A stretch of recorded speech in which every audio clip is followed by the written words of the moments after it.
새로울 신, 매울 신, 무엇보다 믿을 신, 뉴스 신세계 헬마우스 임경미 작가 오셨습니다. 안녕하세요. 안녕하세요. 매주 화요일에는 이분과 함께합니다. 김민하 평론가 어서 오세요. 안녕하세요. 네, 자 오늘의 뉴스 바로 만나보겠습니다. 첫 번째 뉴스는 윤석열 대통령이 현충일 추념사, 제가 아까 오프닝에서 기념사라고 했는데요. 추념사였습니다. 예, 추념사에서 또 핵기반 동맹이라는 말씀을 하셨어요. 그렇습니다. 오늘이 제 58회 현충일이었는데 윤석열 대통령 일단 추념사에서 나라를 위해 숭고한 희생을 하신 선열께 경의를 표하며 머리 숙여 명복을 빈다라고 이제 보훈의 중요성을 전체적으로는 강조를 했습니다. 그래서 지금 말씀하셨던 것처럼 한미 간의 핵 기반 동맹을 좀 강조하는 대목이 들어 있었는데 직접 들어보시고 내용 평가해 보겠습니다. 저와 바이든 대통령은 지난 4월 미 핵 자산의 확장 억제 실행력을 획기적으로 강화하는 워싱턴 선언을 공동 발표했습니다. 한미 동맹은 이제 핵 기반 동맹으로 격상되었습니다. 우리 정부와 군은 그 어느 때보다 강력한 한미 동맹을 바탕으로 철통 같은 안보 태세를 구축하여 국민의 생명과 안전을 지키겠습니다. 일단 말씀을 하시긴 했는데 사실 지난번 워싱턴 선언 이후에도 미국 정부에서는 지속적이고 반복적으로 핵 공유가 아니다라는 얘기를 여러 번 강조를 했었습니다. 그러다 보니까 이제 한미 정상회담 평가를 할 때도 그 부분이 많이 좀 논란이 됐었던 건데 이번에 대통령이 다시 한번 강조한 핵 기반의 한미 동맹이라는 거는 어떤 개념인가? 저도 사실 쉽게 접해보지 못한 개념이라서 좀 궁금하더라고요. 뭡니까? 김민하 평론가 핵기반 동맹은 무슨 동맹이에요? 느낌이죠. 네.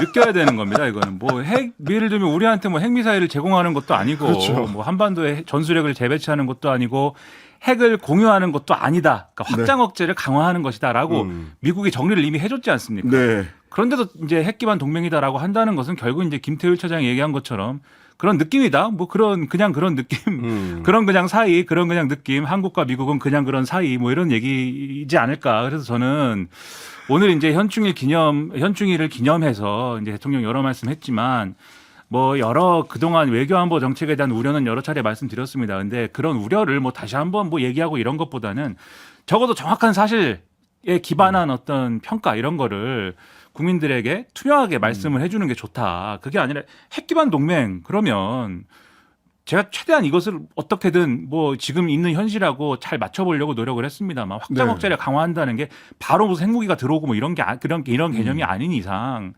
핵 기반 동맹이라는 말은 뭐 느낌밖에 안 나는 거다라는 얘기 외에는 할 게 없어요. 그러니까 이런 얘기를 하면은 이 국민들 입장에서는 뭐 아무래도 이제 보수적인 정서가 강한 국민들은 그래 우리는 이제 좀 더 안전해진 것 같아 이렇게 막 얘기를 할 수도 있겠지만 그래도 이제 뉴스를 좀 이렇게 냉정하게 합리적으로 보면 중도층에 속하는 유권자들의 경우에는 좀 너무 이제 말의 성찬인 것 같다 이런 생각 들거든요. 네. 그래서 이런 표현보다는 정확한 사실관계를 기반으로 해서 설명을 해줬으면 좋겠습니다. 네. 그 이제 뭐 김민하 평론가 말씀해주신 그 대목인데요. 우리가 전술핵을 한반도에 재배치한다든지 혹은 뭐 유럽처럼 미국하고 핵을 공유한다든지 이런 상황이 아닌 다음에는 한미 동맹의 어떤 군사 동맹으로서의 성격 자체는 크게 워싱턴 선언 이후에도 변한 건 아니거든요. 그 부분을 대통령이 강조하고 싶다면 근거가 조금 더 명확했으면 좋겠다. 그래야 저희처럼 이제 평가하고 비평하는 사람들 입장에서도 접근하기가 좀 쉬울 것 같은데 그래야 또 국민들한테도 설명할 때도 이해 가실 수 있는 방향으로 설명할 수 있지 않겠습니까? 그 부분을 좀 정확하게 말씀을 해줬으면 좋겠다라는 점을 한 번 더 말씀드리고 싶고요. 그리고 오늘 좀 그 언론에서 비판적으로 보는 지점은 이 지점입니다. 지난해 이 추념사에 이어서 올해 추념사에서도 북한에 대해서 굉장히 좀 대결적인 인식은 강하게 드러낸 반면 북한을 향해서 대화라든지 혹은 뭐 한반도의 평화라든지 이런 통합을 위한 메시지는 없었다라는 점입니다. 뭐 과거 보수 정권의 대통령들이 뭐 가깝게는 이명박 전 대통령, 박근혜 전 대통령이 있었지만 그때도 현충일 추념식에서 대북 강경 기조를 유지하는 상태에서도 이 통합 메시지를 빼놓지는 않았다라는 점을 미디어 오늘을 비롯한 언론에서 이제 지적을 했습니다. 이명박 전 대통령 같은 경우에 북한 핵실험 그리고 미사일 도발이 계속 이어지고 있었던 2009년에도 북한이 동족인 우리를 위협하고 있다라는 말을 하면서 동시에 북한이 핵을 포기하고 화해와 협력의 마당으로 나온다면 대한민국은 국제사회와 힘을 합쳐 최선을 다해 도울 것이다. 이런 발언을 했었고요. 박근혜 전 대통령도 2013년에 한반도의 평화와 통일 조국의 꿈은 선열들의 간절한 소망이자 칠천만 민족의 염원이다. 이런 발언을 빼놓지 않았습니다. 이 부분에서 이제 아쉬웠다는 표현들이 많았습니다. 그러니까 대북 정책을 포함해서 네, 외교안보에서 김민하 평론가. 이 명분이라는 거 굉장히 중요한 건데 명분을 그렇죠. 갖고 간다는 거 굉장히 중요한 건데 지금 북한을 미워하지 않는 예를 들면 한국의 우방들이 있느냐라고 물어본다면 없죠. 한국 우방들은 대부분 북한을 미워하죠. 그런데 동시에 북한한테 대화하지 말자라고 하는 대화하자는 말을 안 하는 그런 우방이 있느냐? 그것도 없어요. 없습니다. 미국도 대화하자고 지금 얘기를 자꾸 하고 물론 거기에 진심이 있냐 없냐를 떠나서 일본도 기시다 우미오 총리가 납북자 문제 고리로 해서 대화를 조건 없이 하겠다라고 막 얘기를 하고 받아들여질 거냐 아니냐를 떠나서 얘기를 하지 않습니까? 우리도 이게 지금 북한하고 대화를 할 수 있는 상황은 당연히 아니에요. 대화가 이루어지지 않을 것이고 여러모로 이제 어려운 상황이지만 그러나 계속 그러한 발언을 내놓음으로써 일종의 이제 좀 뭐랄까 주도권을 쥐고 갈 수 있는 대북 관계에서 그런 것들이 생기는 거거든요.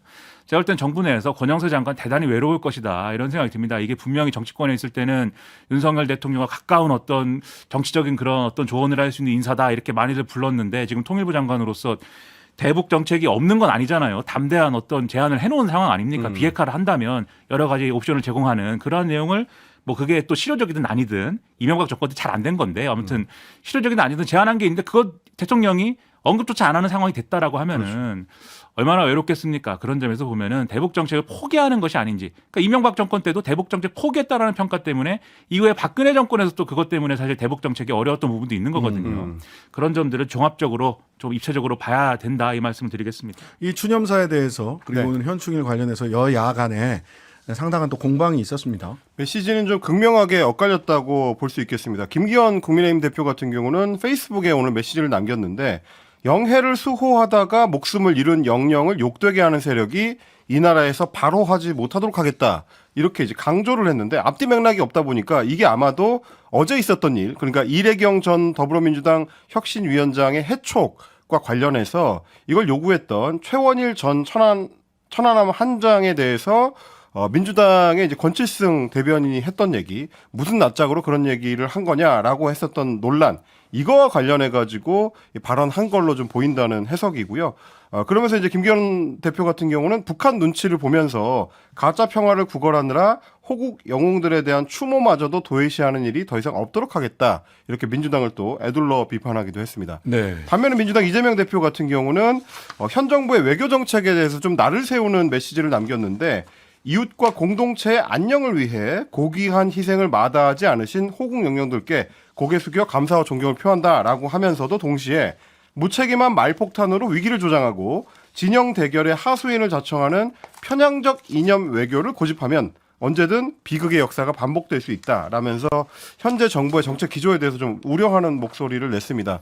뭐 이거에 발맞춘 건지는 모르겠습니다. 오늘 좀 그래서 이제 그런 우려를 더할 수 있는 움직임이 하나 있었는데 중국과 러시아 비행기들, 그러니까 오늘 중국과 러시아가 동해와 동중국해 상공에서 무력 시위를 했다는 소식이 네. 전해졌습니다.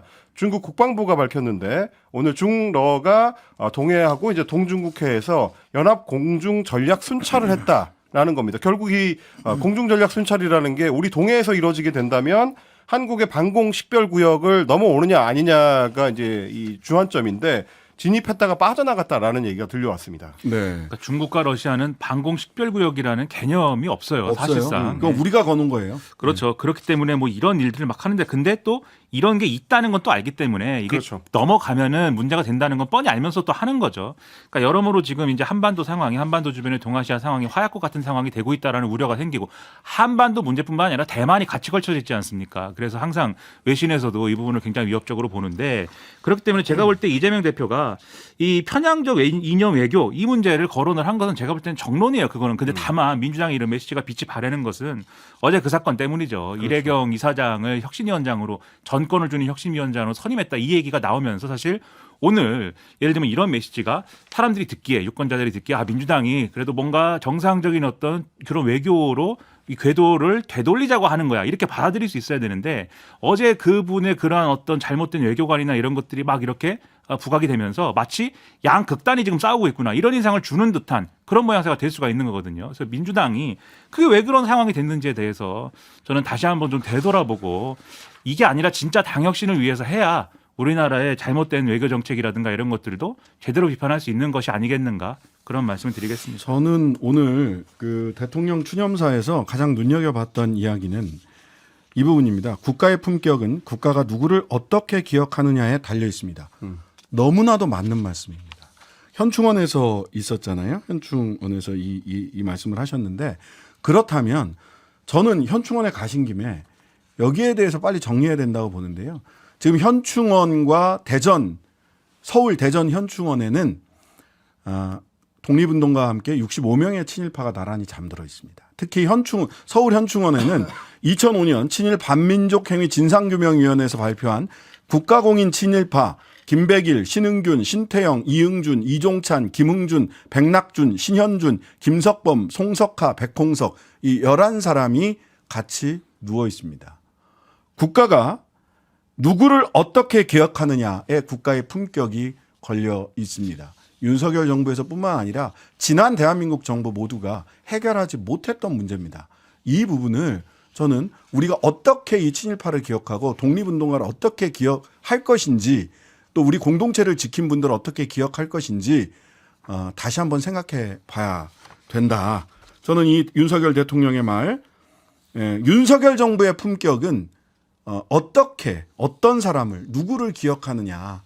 편향된 일부만을 기억하고 일부는 역사에서 지우거나 반드시 해결해야 될 문제를 뒤로 미루는 이런 일들은 없었으면 좋겠다라는 말씀을 꼭 드려야 할 그런 하루가 아닌가 싶습니다. 이런 가운데 일본 같은 경우는 지금 후쿠시마 오염수 방류위에서 굴착한 해저터널 1km 근해에서 1km 떨어진 데다 방류한다는 거잖아요. 여기에 벌써 바닷물을 주입하기 시작했다. 네, 그렇습니다. 준비 작업이 사실 마무리되고 있는 상황인데요. NHK가 오늘 이제 보도를 했습니다. 오염수 방류의 통로가 될 그 해저 터널 말씀하신 대로 약 1.3km 길인데 여기에다가 6,000톤의 해수를 집어넣는 작업이 오늘 오전 5시 발로 완료가 됐다는 소식입니다. 그러니까 이제 물과 물 사이를 연결하기 위해서 중간에 이제 물을 채우는 작업을 이제 정리를 한 건데 어제 저녁부터 시작해가지고 오늘 새벽까지 이어진 작업입니다. 그래서 약 6,000톤의 해수가 이제 들어갔고요. 이 굴착 작업이 마무리됐던 거는 지난 4월 25일이고 그리고 터널 안에 남아 있었던 굴착 관련된 기기들을 치우는 작업이 이제 그 이후에 이어졌고 그 동안에 일본의 원자력 규제위원회 NRA라고 하는데 NRA에서 관련된 안전 검사를 받아왔습니다. 그게 이번 해수 주입과 함께 자동 종료가 되게 되겠고요. 그리고 도쿄전력 같은 경우는 오염수를 해수 터널로 보내는 직전 단계에 해당하는 게 수조 공사입니다. 이거를 이제 해저 터널하고 연결하는 공사를 이번 달 말까지 마치겠다라고 지금 밝혀놓은 상태인데 그렇게 되면 오염수 방류를 위한 모든 공사가 끝나게 됩니다. 계획대로라면은 이번 달 안에 기술적인 방류 준비는 다 끝난다. 이렇게 보시면 되겠고요. 일본 내에서는 방류 준비 작업과는 별개로 여전히 반대 목소리들이 좀 있습니다. 지난 4월에 일본 원자력 문화재단에서 발표한 여론조사 결과를 보면 이 방류와 관련해가지고 국민 이해를 아직 얻지 못했다라는 응답이 51.9% 과반을 넘겼고 업 관계자들의 이해를 얻을 때까지는 방류를 해서는 안 된다라는 응답도 42.3%까지 이제 나왔습니다. 그럼에도 불구하고 일본 정부는 일단 예고한 대로 올 여름에 방류를 강행하겠다라는 방침을 유지하고 있고 국제 원자력 기구 IAEA의 최종 관련 보고서도 이번 달 안에 발표될 예정이기 때문에 사실상 방류를 위한 일본의 준비는 거의 끝나간다. 이렇게 봐야 될 것 같습니다. 그런데 그러면 안전성 문제에 대해서는 완전히 좀 정리가 돼야 우리도 이제 이거를 좀 안심하고 지켜볼 수 있을 텐데 그렇지 못한 소식이 오늘 또 추가로 전해졌습니다. 도쿄전력에서 이제 후쿠시마 원전 인근 바다를 계속 조사를 하고 있는데 지난 5월에 잡았던 물고기 이제 우럭에 대해서 원자력 방사선 검사를 해봤더니 일본 식품위생법에서 정해놓은 기준치 그러니까 1kg당 약 100베크럴까지는 세슘 검출을 허용하고 있는데 그거의 180배에 달하는 18,000베크럴의 세슘이 검출됐다라고 도쿄전력에서 발표를 했습니다. 그리고 지난 4월에 같은 장소에서 잡았던 쥐노래미 같은 경우도 1,200베크럴의 세슘이 검출돼서 역시 기준치를 넘어서고 있다. 이렇게 봐야 될 것 같습니다. 근데 이 물고기들이 대부분 원전 1호기에서 이제 4호기에 걸친 그 바다 쪽의 방파제에서 흘러나온 방사성 물질 때문에 그 앞바다가 좀 많이 그 방사성 물질의 농도가 높아져 있는 상태인 걸로 좀 추측을 하고 있고요. 그거와 관련해서 도쿄전력에서 대책이라고 밝힌 거 관계자의 이제 발언입니다. 물고기가 항만을 빠져나가지 못하도록 그물을 설치하는 등 대책을 취하고 있다라고 했습니다. 그러면 바닷물도 그 그물로 잡아놓을 수 있다는 건지 좀 의문이 드는. 세슈군요. 이게 무슨 대책입니까? 그러게 말입니다. 물고기가 이게 이제 지금 도쿄전력에서 지금 알프스로 처리하겠다라고 하는 오염수들은 지금 밖으로 나온 게 아니라 탱크에 들어 있습니다. 그렇죠. 사일로에 다 들어 있어요. 지금 방류 안 한 상태입니다. 근데 이것을 내보내지도 않았는데 후쿠시마 인근에서 잡힌 물고기들에게 방사성 물질 세슘은 이건 원전에서 나왔다고밖에는 볼 수 없는 거거든요. 그거는. 자연물질이 아니니까요. 그렇죠. 이게 나왔다는 거는 지금도 관리가 안 되고 있다는 거예요. 지금도 관리가 안 되고 있는 상황인데 이게 예를 들면 원전 주변에 지하수와 접촉을 했다든지 또는 어떤 방식으로 나온 것인지 이런 것들에 대해서 도쿄전력도 지금 모르고 아는데 감추는 건지 모르겠지만 도쿄전력도 모르는지 아는지 일본 정부도 모르는지 아는지 이런 상태로 지금 오염수 방류를 추진한다고 하면은 그걸 뭐 누가 어떻게 신뢰를 합니까? 그리고 지금 한국 언론도 이제 보도를 많이 했는데 일본 특파원에 가서 보도를 했는데 제일 지금 이 열받는 사람들은 후쿠시마 어민들이에요, 현재. 그렇죠. 맞아요. 이 어민들의 경우에는 분명히 도쿄전력이 합의가 안 되면 방류 안 한다라고 했는데. 각서도 있어요. 그렇죠. 심지어. 그냥 방류 강행을 하는 상황으로 만들어 놓고 여기에 대해서 자신들의 어떤 주장이나 이런 것들을 하나도 받아들이지 않고 이런 상황을 만들고 있다. 그러면 지금 한일 정부가 사실상 이러한 도쿄전력의 여러 가지 일방 통행적인 어떤 그러한 조치 그리고 이것을 사실상 거드는 IAEA라든가 이런 부분들에 대해서 정당성을 부여하고 일본의 어민들 그리고 한국의 어민들을 사실상 괴롭히는 것 같은 모양새가 되는 겁니다.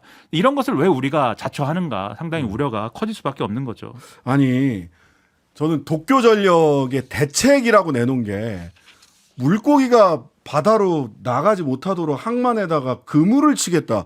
이게 어떻게 세슘 우럭의 대책입니까? 아마도 이제 이 참. 관계자의 발언의 의도는 그렇게 이제 오염된 물고기가 인근의 어민들한테 잡히지 않게 하겠다라는 의도인 것 같은데, 근데 지금 말씀하신 것처럼 그물은 바닷물이 통과하기 때문에 관련된 세슘도 오염 다 물질은 확산이 되는 통과하고요. 거거든요. 그러니까 오염 물질의 확산을 막으려면 세슘이나 스트론튬, 플루토늄, 세스풀 우리 석윤여 교수님이랑 얘기했던 세스풀 이게 더 중요하다라는 거잖아요. 이게 워낙 그 농도도 높고 타격도 인체에 주는 생물체에 주는 타격도 워낙 크기 때문에 삼중수소가 이렇게 살짝 미는 수준이라면 이거는 풀스윙으로 그 사람 때리는 수준이다 이렇게 비유를 하시던데 그럼 세슘, 플루토늄, 스트론튬 나오지 못하도록 이거 지하수 못 나오게 지하로 유출되지 못하게 하도록 이게 대책이지 세슘 우럭을 못 빠져나가게 그물을 치겠다. 그런 도쿄 전력이랑 열심히 회의를 하고 토론하고 온 시찰단 그래서 큰 진전이 있었다라고 아주 만족한다라고 얘기한 한덕수 총리 이 우럭 좀 드시죠. 근데 아직도 분석 결과는 또 안 나왔어요. 분석 그러니까요. 결과도 나오지 않은 상태고 분석 결과가 안 나왔는데 무엇을 만족했는지 잘 그것도 모르겠고 또 IAEA의 보고서가 최종 보고서가 나온 다음에 아마도 그 결과를 발표할 것으로 예상이 되지 않습니까? 그렇죠. 예를 들면 IAEA가 지금까지의 태도나 보고서 내용을 보면은 일본이 오염수 방류하면 안 됩니다라고 할 가능성은 제로인 거잖아요. 네. 그런 보고서가 나온 상태에서 우리 후쿠시마 시찰단의 어떤 그런 연구 결과, 검증 결과라는 게 어떤 결과겠습니까? 우리가 검증했을 때는 IAEA랑 생각이 다른데요. 뭐 이러겠습니까? 아닐 거지 않습니까? 이게 답정너 같은 상황에 결국 피해는 누가 보는 거냐? 여기서 이 물고기 얘기에서 그게 다 나오는 거예요. 그렇습니다. 그런데 이제 정작 피해를 보게 될 우리 어민들 사이에서 이게 이제 내부 갈등이 생겼어요. 갈등이 이제 생기는 상황입니다. 어제 저희도 전해드렸는데 이제 한국연안어업인 중앙연합회의 한 지부가 서울대 원자핵공학과 서균열 명예교수, 저희도 이제 여러 번 인터뷰를 했던 그 서균열 교수를 고발을 했습니다. 업무 방해 혐의고요. 이 연합회에서 밝히기로는 서 교수가 방송에 출연해서 오염수에 대해 확인되지 않은 사실을 밝혀서 어민들이 피해를 입었다라고 이제 주장을 하고 있습니다. 근데 이제 반대로 일선 현장의 어민들은 이런 연합회의 이 반응이 불필요한 대응이다라는 비판도 하고 있습니다. 각 지역별 뭐 선주 협회라든지 실제로 이제 어업 활동을 하는 어촌계 등에서는 오염수 방류를 어민들이 합심해서 막아야 되는데 자칫하면 정부 기조에 맞춰서 정치적 행위를 하는 걸로 비춰 보여질 수 있다. 이런 입장을 또 밝히고 있는 상황입니다. 네, 잠시 광고 듣고 뉴스 신세계 이어가겠습니다. 신장식의 뉴스 아이킥 김경빈, 김민아 두 분과 함께 뉴스 신세계 이어가겠습니다. 마지막으로 그 질문인데요. 도쿄 전력 세슘 우럭에 대해서 물고기가 항만을 빠져나가지 못하도록 그물을 설치하는 등 대책을 취하고 있다라고 얘기했는데 도쿄 전력의 이 대책에 대해서 시찰단에 만족을 표하신 한덕수 총리님 어떻게 생각을 하시는지 윤석열 대통령님 도쿄 전력의 이 그물망 해법에 대해서 어떤 입장이신지 정말 궁금합니다. 대답 좀 해주세요. 자, 사실상 내정 단수 검증 중이다라고 하는 이동관 특보죠. 지금 대통령실 특보. 학폭 아드 자제분의 그 학폭 문제가 계속해서 지금 확산 일로입니다. 그렇습니다. 말씀하신 대로 이제 지난주에 한상혁 방통위원장이 이제 해촉된 뒤에 후임으로 이동관 전 청와대 홍보수석이 내정됐다라는 얘기는 파다하게 여의도에 지금 돌고 있습니다. 그리고 이제 많이 보도도 됐고요. 오늘 대통령실 핵심 관계자에 따르면 일단 기관장이 공석이 됐기 때문에 정부는 후임자 찾는 절차를 시작했는데 다만 누가 언제 임명되느냐 하는 부분에 대해서는 과정이 끝나지 않았다라고 일단 선을 그었습니다. 아마도 한상혁 위원장이 이제 면직 처분에 대해서 효력정지 가처분 신청을 곧바로 냈기 때문에 그리고 이 신문이 이제 오는 12일로 예정이 되어 있습니다.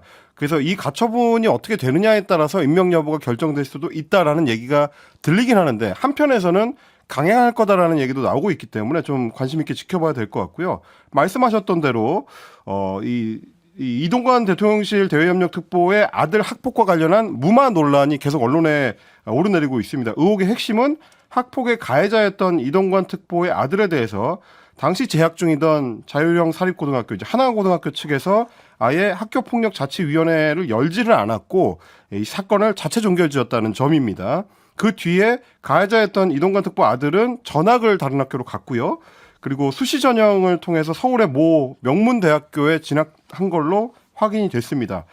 이 특보 아들의 학교 폭력이 법적 절차를 거치지 않고 정권 실세 아버지의 입김에 따라서 이루어진 절차를 거친 거 아니냐라는 의혹이 지금 제기가 되고 있는 거고 이 정상 절차를 무시한 것 자체가 일종의 입시 부정이다라는 문제 제기도 2015년에 국회 국정감사를 통해서 제기된 바가 있습니다.